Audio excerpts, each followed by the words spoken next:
63ാമത് Kerala school കലോത്സവം ആ നിരവധി പ്രത്യേകതകൾ കൊണ്ട് ഇത്തവണ ചരിത്രത്തിൽ ഇടം പിടിക്കുകയാണ്. 2016 ശേഷം തിരുവനന്തപുരത്ത് വീണ്ടും എത്തിയ കലോത്സവം അതുകൊണ്ട് തന്നെ ഏറെ ജനശ്രദ്ധ പിടിച്ചുപറ്റിയിരിക്കുന്നു. കേരള ചരിത്രത്തിൽ ആദ്യമായി തദ്ദേശീയ ജനതയുടെ 5 കലാരൂപങ്ങൾ കലോത്സവത്തിൻ്റെ മത്സര ഇനങ്ങളായി വേദിയിൽ എത്തുകയാണ്. കേരളീയ സമൂഹത്തിൻ്റെയും സംസ്ഥാന സർക്കാരിൻ്റെയും ഒരു രാഷ്ട്രീയ സന്ദേശം കൂടിയാണിത്.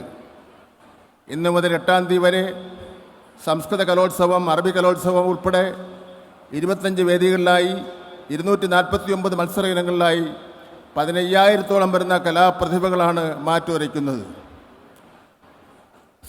സ്കൂൾ ലെവൽ മുതൽ വിവിധ മത്സരങ്ങളിൽ പങ്കെടുത്ത ആകെ കുട്ടികളുടെ എണ്ണം നോക്കിയാൽ സംസ്ഥാന യുവജനോത്സവത്തിന് മുന്നേ 5 ലക്ഷം വിദ്യാർത്ഥികൾ സംസ്ഥാനത്താകെ വിവിധ മത്സരങ്ങളിൽ പങ്കെടുത്തിട്ടുണ്ട്.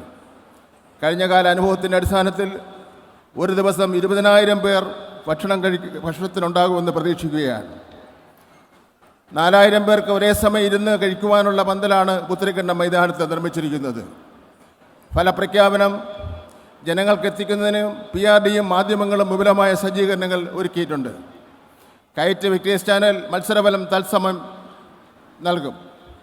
പൊതുവിദ്യാലയങ്ങളിലെ NCC, SPC, scout and guide, national service scheme, junior red cross, social service scheme എന്നീ സന്നദ്ധ സംഘടനകളിൽ നിന്നും പ്രത്യേകം പരിശീലനം നേടിയ 2,500ഓളം വിദ്യാർത്ഥികളുടെ പിന്തുണയും ഈ മേളയിൽ ഉണ്ടാകും.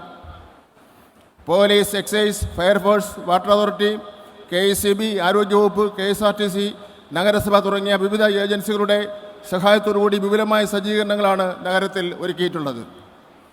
മത്സരങ്ങൾ സുഗമമായി നടത്തുവാനും സമയക്രമം പാലിക്കുവാനും വേണ്ട എല്ലാ നടപടികളും പൊതുവിദ്യാഭ്യാസ വകുപ്പ് സ്വീകരിച്ചു കഴിഞ്ഞിരിക്കുന്നു.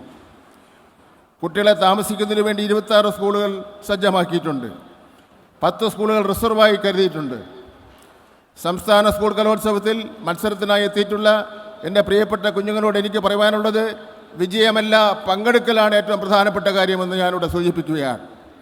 ആരോഗ്യകരമായ മത്സരമാണ് അങ്ങനെ ഇവിടെ നടത്തേണ്ടത്. പരസ്പര ബഹുമാനവും സ്നേഹവും അച്ചടക്കവും വേണം.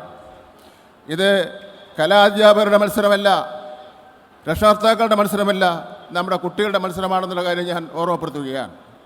ഫ്യൂഡൽ കാലഘട്ടത്തിൽ വേരൂന്നിയ അസമത്വത്തിൻ്റെയും മുൻവിധികളുടെയും അടിത്തറ തകർത്ത നവോത്ഥാന പ്രസ്ഥാനങ്ങൾക്ക് നേതൃത്വം നൽകിയ ശ്രീനാരായണ ഗുരു, അയ്യങ്കാളി, ചട്ടമ്പി സ്വാമി അവറുകൾ, വക്കം അബ്ദുൽ ഖാദർ മൗലവി തുടങ്ങിയ സാമൂഹിക പരിഷ്കർത്താക്കളെ വളർത്തിയെടുത്ത നാടാണ് തിരുവനന്തപുരം. കുമാരനാശാൻ, ഉള്ളൂർ S. പരമേശ്വരയ്യർ തുടങ്ങിയ സമത്വത്തിൻ്റെയും സ്വാതന്ത്ര്യത്തിൻ്റെയും ആശയങ്ങൾ ഉയർത്തിപ്പിടിച്ച പ്രഗത്ഭ കവികളുടെ ജന്മസ്ഥലം കൂടിയാണ് തിരുവനന്തപുരം. കേരള ചരിത്രത്തിൻ്റെ ഭാഗമായ CV രാമൻപിള്ളയും രാജാ രവിവർമ്മയും ഈ ദേശത്തിൻ്റെ പാരമ്പര്യത്തെ കൂടുതൽ സമ്പന്നമാക്കുന്നു. കലാസാംസ്കാരികങ്ങളിലെ എണ്ണമറ്റ പ്രഗത്ഭരുടെ നാടാണ് തിരുവനന്തപുരം. സാമൂഹിക പരിഷ്കരണം, രാഷ്ട്രീയ പരിവർത്തനം, കലാപരമായ മികവ് എന്നിവയിലെ പുരോഗതിയുടെ ഉജ്ജ്വലമായ ചരിത്രമുള്ള തിരുവനന്തപുരം കേരളത്തിൻ്റെ ഭാവി അഭിലാഷങ്ങൾ ഉൾക്കൊള്ളാൻ സജ്ജമാണ്. മത്സരാർത്ഥികളും അവരുടെ മാതാപിതാക്കളും അനുഗമിക്കുന്ന അധ്യാപകർ ഉൾപ്പെടെ 25,000-ലധികം ആളുകൾ നഗരം സന്ദർശിക്കുകയും മത്സരവേദികളിൽ സജീവമായി ഇടപെടുകയും ചെയ്യുമെന്ന് ഞാൻ പ്രതീക്ഷിക്കുന്നു. കൂടാതെ വിദ്യാർത്ഥികൾ, അധ്യാപകരും പൊതുജനങ്ങളും കാഴ്ചക്കാരായി പങ്കെടുക്കും. ഈ മേള തടസ്സമില്ലാത്തതും ഊഷ്മളവുമായ സ്വീകരണം ഉറപ്പാക്കുവാൻ സംഘാടക സമിതി പ്രവർത്തനം വൻ വിജയമാക്കി കഴിഞ്ഞിരിക്കുകയാണ്. മത്സരാർത്ഥികൾക്ക് ഇപ്പോൾ നൽകുന്ന ഒറ്റത്തവണ സാംസ്കാരിക സ്കോളർഷിപ്പ് 1,000 രൂപയാണ്. ഇത് 1,500 രൂപ ആയി വർദ്ധിപ്പിക്കണമെന്നുള്ള കാര്യം ഗവൺമെൻറ്റിൻ്റെ പൊതുവിദ്യാഭ്യാസ വകുപ്പിൻ്റെയും പരിഗണനയിലാണ്. കേരള സ്കൂൾ കലോത്സവം കേരളത്തിൻ്റെ സംസ്കാരത്തിൻ്റെയും തനിമയുടെയും യഥാർത്ഥ ആഘോഷമാക്കി മാറ്റാം. ഈ സാംസ്കാരികോത്സവത്തിൽ പങ്കെടുക്കുന്ന എല്ലാ കുട്ടികൾക്കും ഞാൻ എൻ്റെ ആശംസകൾ നേരുന്നു.